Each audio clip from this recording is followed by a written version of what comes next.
In 15 years of being a financial planner, I am always hearing people say, Beth, I know I need to be saving for the future or paying off my debt, but I don't know where to find the money to do that. I get my paycheck, pay my bills, and the rest of it is gone before I even know it. So tonight we're going to talk about 10 easy ways for you to find extra money. And by the end of the presentation tonight, you will have identified several ways that you can find thousands of extra dollars every year. So let's go ahead and get started. So, first of all, I want to talk about why you're here tonight, or at least why you may be here tonight based off of the feedback we got. So, what is it that made you turn off your TV and tune in to us tonight? Well, I'm guessing that most of you spend what you make, and there isn't much left over to take a vacation, save for the future, save for a home, pay off debt, etc. Many times people feel very overwhelmed and stressed when they are in this situation because they don't know how to find a way out. But tonight we're going to talk about the solution. We're going to talk about 10 easy ways that can help you find extra money so that you can start saving for your goals. These ideas I call, or they're low-hanging fruit, because most of these ideas are very easy to implement. Most of these ideas will apply to all of you, but there are some of the ideas that may not apply to your specific situation. But the idea is that you can take a few of these ideas, a handful of ideas, maybe all of these ideas, and implement them.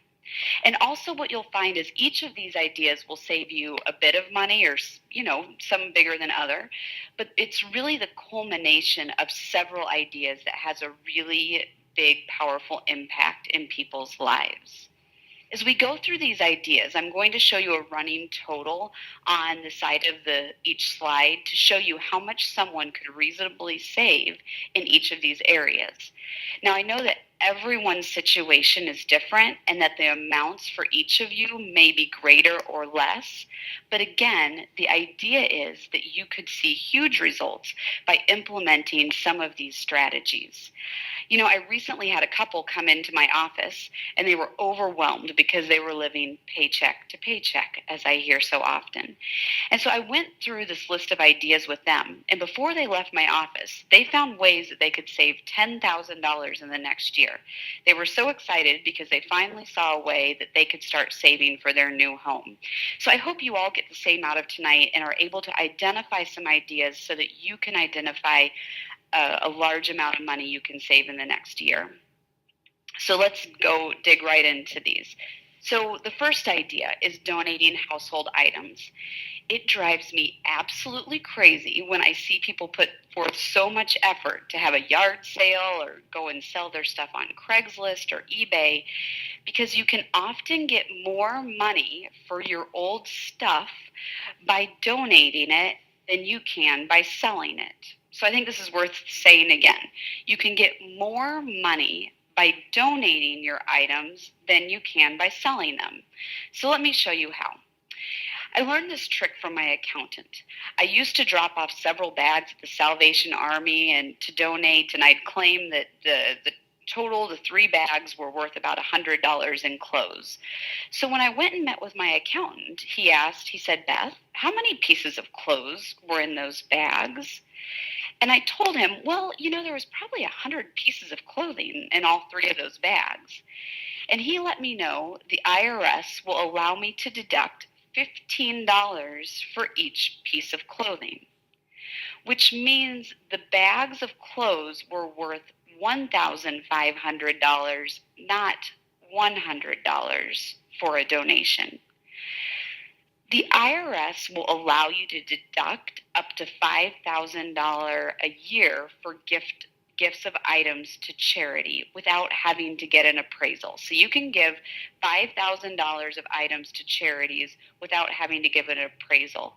And if you did this, you could save approximately $1,500 a year in taxes. So here's what I recommend for all of you. Take the items that you no longer need, take a rough inventory of these items, and then donate them. If you go online to the IRS website, there is an actual guide that will show you how much you can deduct per item. So it lists clothing or household goods such as curtains and anything that you could imagine donating, and they have a list for it. Or my personal favorite, there's an app, a free app called I Donated It. Again, it's called I Donated It, all one word. And this actually helps you track the value of your donations. So here's the second idea, to increase the deductibles on your insurance. And this applies to your car, home, and or renter's insurance. The deductible is the amount that you would have to pay if you crashed your car, had a theft in your home, etc. For example, if you were to get into a car wreck that had $800 of damage and you had a deductible of $500, you would have to pay $500, and then the insurance company would pay the remaining $300. So here's how you can save the money. The lower your deductible is, the greater your premium is. This means that you can reduce your insurance premiums by increasing your deductibles. I always recommend that your deductible is not any less than $1,000. For example, you don't want to have a deductible of $500. And by the way, this $500 deductible is the most common deductible I see that people have. I think it's that if you go online with Geico or some of the other insurance companies online, I think they automatically sort of assume that your deductible should be $500. So it's very common for people to have a $500 deductible, and I don't recommend it. And here's why. So even if your deductible was less than $1,000, so let's say again that you have a $500 deductible, I would never recommend that you file a claim for under $1,000 because your premium would go way up. Insurance companies do not like claims under $1,000. So let me give you an example for this. So assume that you're in a car accident, and again, there's $800 of damage, and you have a $500 deductible. Again, if you file a claim, you will pay the $500 deductible, and the insurance company will pay $300 for the rest of the accident. But the issue is the insurance company will likely turn around and jack your insurance premium way up in the near future, to the point where it is going to cost you more in the premiums going forward than it did in the savings that you got by having the lower deductible. So here's my recommendation. Look at your auto insurance, your home insurance, your renter's insurance. And if your deductibles are $500, I recommend that you increase them to $1,000. And this could potentially save you $400 a year. I just had a client do this and save about $400. One thing that you do want to note on this is if you increase your deductible to $1,000, remember that if you do get into a wreck or have something happen to your apartment or home, that you will be on the hook for that $1,000. So you should ideally have an emergency fund with that money in it to cover that loss. The third idea is to use a dependent care in your flex savings account at work. This applies to people who have young kids and have a flex savings plan available at work. Most companies offer a flex savings account to their employees. So to illustrate this, I want to tell you a recent story from one of my friends. We were having a glass of wine and watching our kids run all around the backyard, and she started talking about how she just saw the updated tuition costs for our preschoolers and how it is so expensive. So I asked her if she was using the dependent care account that is offered through her work. And she said, well, what's that? What's a dependent care account? So I told her the dependent care account is one part of your flex savings plan at work. It allows you to set money aside before taxes are taken out, which means you don't have to pay income tax money on the money that is put into this account. So again, when you put money into this account, you get a tax savings. Then you use this money in this account to pay for childcare expenses such as daycare, preschool, aftercare, summer programs. So my friend said, wow, I wonder how much that would save us. So quickly I ran through some numbers for her, and I said, okay, so you're able to put $5,000 a year into your dependent care account each year, which means that you now have $5,000 that you no longer have to pay taxes on. And I said that means you could save about $1,500 a year in taxes. So here's my recommendation for all of you. Go to work and find out if you have a dependent care account and find out when you can start contributing to it. For most people, you will decide each fall how much you want to put in this account for the following year, which means that you will need to make a decision pretty soon if you're going to make the contribution for 2016. My fourth idea is to contribute to the medical expense portion of your Flex Savings account at work. So remember, the dependent care account was one part of the Flex Savings plan, and the medical part is the other part of the Flex Savings plan. This account can cover your out-of-pocket medical expenses. Some examples of these expenses are the co-pays that you pay each time you go to the doctor, the amount you pay in prescriptions, chiropractic care, the amount you pay for your contact lenses or glasses, and the list goes on and on. Like the dependent care account, the money that you put into this account is also not subject to income tax. So for example, we have 3 small kids, so we tend to have a lot of medical expenses. We can put up to $2,500 in our medical expense account. Then when we go to the doctor or get a prescription or purchase glasses, we use money from this account to pay these expenses. So we have been able to save about $750 a year in taxes by using this type of account. So my recommendation is that you find out if your company offers this benefit, and like the dependent care account, find out when you need to make the decision about this benefit for 2016. Again, it's probably in the fall when you make this decision for the next year for 2016. The fifth idea is to start tracking your expenses. I find over and over again that people spend less when they track their spending. I had a client and they really wanted to take a trip to Disney World, but they could never seem to come up with the money. So I recommended they started to use an app called Mint. Mint tracks your expenses and allows you to create a budget. My clients were able to look at where they had spent their money over the last several months, and based off of this, they made a few changes so that they could save some money for their vacation. They decided to cut some of the vitamin supplements they were buying, make some changes to their cable, and eat out less. With these changes, they were able to set aside a couple $100 a month. So there's 2 apps that we really love for tracking expenses. Probably our favorite is Level Money. So again, it's called Level Money. And it helps you to create a budget based off of your reoccurring bills. And each day you can open the app and see how much you can spend that day in order to stay within your budget. I found that if you don't have regular monthly income, so if you're a person that's paid on a quarterly basis or receives large bonuses, that your income isn't really regular, that Level Money doesn't work very well for that type of person or that type of household. So for people that may have irregular type of income, or if you're the type of person that likes a lot of detail, Mint is a great app to use. Both Mint and Level Money are free, and they have great security ratings as well. So I highly recommend those.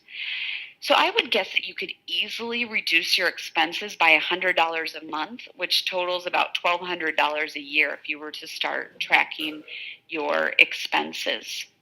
So my recommendation is that you get Mint or Level Money on your phone and start to track your expenses. Okay, number 6, this one is to pay off credit card debt. And I know this one is not easy. I said all these would be easy. Well, this one isn't easy. However, I knew that I just had to include it because it can have such a huge impact for people. Paying off credit cards can make such a huge impact because the interest that people pay is crazy expensive. And once you have the credit cards paid off, you will have freed up a bunch of money to spend or save towards other items. So sometimes I have people come in and I can tell they're sort of serious about paying off their credit card debt, but they aren't quite committed. And I'll tell you on this one, you really have to be committed to paying this off. In order to be very serious about paying credit card debt off, I usually see that people have to make quite a few big changes. So, if you're serious about paying off credit card debt, again, you should go back to one of the apps that I just mentioned that you're using to track your expenses and identify some of the larger expenses to cut out. Now, I know you can't necessarily cut out your mortgage or cut out your rent, but usually there will be larger expenses that pop up that if you're really serious about credit card debt, you can say, okay, I can cut this out, and that will help me pay off the credit card debt. And I've really only seen people be successful about paying off the credit card debt when they do cut out some of the larger expenses. So I would recommend that you take a look at your expenses over the past few months and start with the largest expenses, seeing what you can cut out. Some of these expenses might be cable, club memberships. I once had a client sell their current car to buy an older car so that they no longer had a car payment. And so they used this other money to pay off the credit cards. Now, one other trick I will give you is if tonight you're able to identify several other ideas that can help you save money, then save extra money in other places, then you can take that saved money and apply that towards paying off your credit card debt without having to cut out any big expenses. So again, the savings can be huge once you have these paid off. For example, if you have $5,000 in credit cards, you are paying about $800 a year in interest, and you pay this off over 2 years, you would need to pay $275 a month. So once these cards are paid off, you will have about $3,300 a year of extra money. Again, I have seen people once they get their credit cards paid off, and it's just so huge because they've freed up all this extra money once it's paid off. So here's my recommendation. If you have credit cards, identify some expenses that you can cut out and use that money towards paying off your credit cards. You will feel amazing when the credit card debt is gone. So idea number 7, and this is to save a little bit at a time. There's a great app called Acorns. So Acorns, like the acorns that fall off the tree. That's what this app is called. It connects into your credit cards and bank accounts, and it rounds up all of your debit and credit card purchases to the nearest dollar and invests this money into an investment account. For example, if you spend $3.25, then it will round the charge up to $4. So 75 cents is placed into an investment account. Bank of America has a similar program called Keep the Change, and I think Chase might also have a program like this. So if you bank at either of those places, you could look into that. Otherwise, look into Acorns. So I just recently signed up for Acorns about a month ago, but I did a calculation, and if I had used this app last year, we would have saved $852.92 into our investment account. So my recommendation is download Acorns or look into a program at your bank so that you can start saving as you spend. The 8th idea is to participate in the high deductible health insurance plan at your work.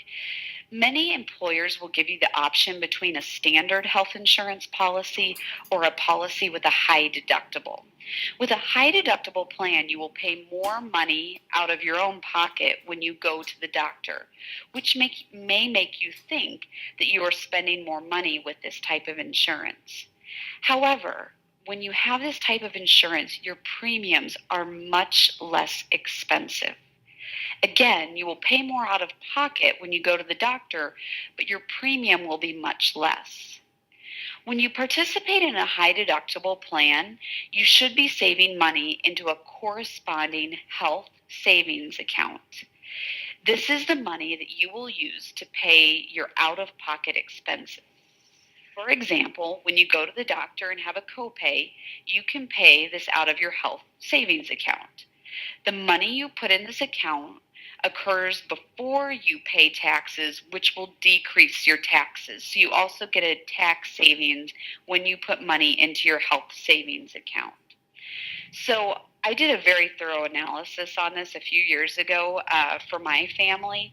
And it turned out in our situation that we were able to save about $1,000 a year. However, I was conservative on this one because my feeling is that you could easily save $500 a year due to the decrease in the premium and the tax savings for the contribution to the health savings account. So my recommendation is that you understand what your insurance options are at work and choose the higher deductible plan for 2016. I should also say that if you don't have health insurance through work and you're purchasing insurance through the insurance exchange at this point, that you can also look for high deductible options on there as well. The ninth idea is to get rid of your PMI payment on your mortgage. So if you put less than 20% down on your house, you are paying an additional premium for private mortgage insurance. A typical amount that people pay for PMI is $120 a month. Your mortgage company will automatically stop your PMI once your loan is 78% of your initial purchase amount. So, for example, if you paid $300,000 for your home, the mortgage company will stop your PMI once your mortgage is paid down to $234,000. However, there are two options to make the PMI payment stop sooner, and I have seen both of these options save my clients tons of money. The first way to stop your PMI sooner is when your mortgage reaches 80% of your purchase price, you need to call your mortgage company and they will stop the PMI payments. This is often 1 year in advance when the mortgage company would have stopped your payment, which means you could save $1,440. So remember, you are able to stop the PMI once your loan is 80% of your purchase price. But the bank likes to keep you paying that PMI for another year or so. However, if you call them, they have to stop your PMI if your mortgage is 80% of the value of the purchase price of your house. So again, in order to do this, you need to take the balance of your mortgage divided by the original purchase price of your home. Once the percentage is less than 80%, the bank will stop your PMI payments, but only if you call them. Again, otherwise, they will wait another year to stop your PMI payments. So here's a second way to discontinue your PMI payments. So let's say you notice that your neighbor's house that is somewhat similar to your house sells for a price that is higher than you paid for your house. You can call your mortgage company and ask for an appraisal of your house. If the value of the loan is equal to or less than 80% of the value from the appraisal, your PMI payments will go away. So I've seen people make this adjustment 2 to 3 years before they were scheduled to reach the 80% level, which saved them over that period of time $4,500. So I need to mention, though, that the appraisal will cost you a few $100s, but if the appraisal comes back well, it can save you a ton of money and it can be completely worth it. Right now, the real estate market has been doing very well. So chances are if you bought a house a few years ago, the price of your house is probably worth now more than when you bought it. So you should really consider looking into this if that sounds like your situation. So my recommendation, if you're paying PMI, is to divide the balance of your mortgage by the purchase price on your home or what you think the current value might be. And if the percentage is 80% or less, call your mortgage company. So here's the 10th and the last idea. Interest rates are relatively low still. However, we do expect that interest rates are going to go up pretty soon. And for a variety of reasons, you may be able to refinance your mortgage at a lower rate. In order to figure out if this is an option for you, you'll want to talk to your bank or your mortgage broker to discuss your situation to see if this could save you money on your monthly payments. I recently had a client that refinanced and saved about $1,700 a year. So my recommendation is if your mortgage rate is over 4%, you should call your bank or mortgage banker to see if you can refinance and if that would save you some money.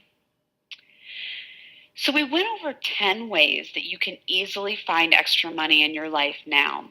And if you see on the side of this slide, if you add all these up and based off of these examples, you could have saved $13,000 a year. Now, again, I know that some of you may or may not have kids. Some of you may or may not have some of these employee benefits or may not have a house. But in general, all of you should be able to pick out several of these ideas that apply to your situation. And think about what impact this could have if you could find this amount of extra money. This could mean college savings for your kids or taking a vacation or paying off some debt. So we always like to leave people with a bonus. So I want to give you one more bonus idea. So once you have found a way to save money, so you've identified some of these strategies that would work, I want you to set up an automatic system to make sure this money is saved. So I usually recommend to set up an automatic transfer from your checking accounts to savings account. So let's say you figure out a way to save $200 a month. So set up that automatic transfer from your checking account to your savings account. And that way, when you go to take the vacation or buy the new car or save for your kids' college, the money will be there. And if you don't do this, I find the money usually gets spent on other items that weren't as important as the vacation or paying off the credit card debt or whatever that might be. So before we wrap up here, I want you to take a minute right now and decide the first action you will take after this call to find the money. So I want you to pull out a piece of paper right now and a pen, and if you don't have paper and a pen, then pull out your phone and open your notepad. And I'm going to give you about 30 seconds to write down the first step that you want to take to find more money. So I'm going to give you about 30 seconds now.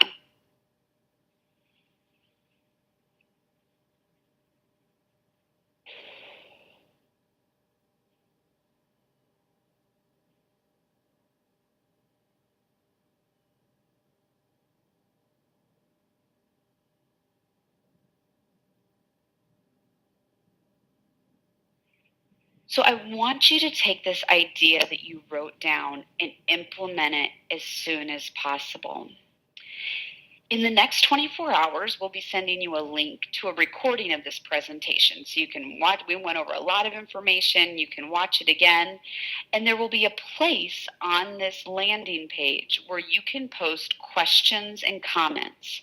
And what I'd like to ask you to do is take a minute and post the first action that you are going to take to find more money. So whatever it is that you wrote down, post it on this page. It will be confidential, or it'll be anonymous, I should say. People won't be able to see the name of the person posting. And the reason that we're doing this is because research shows that when people write down their goals first, which you already did tonight, and then take the step to share them with other people, that people are much more likely to accomplish their goals. So you also might find that you have a question after this call, and you can also post the questions that you have on this site, and we will respond to them pretty promptly.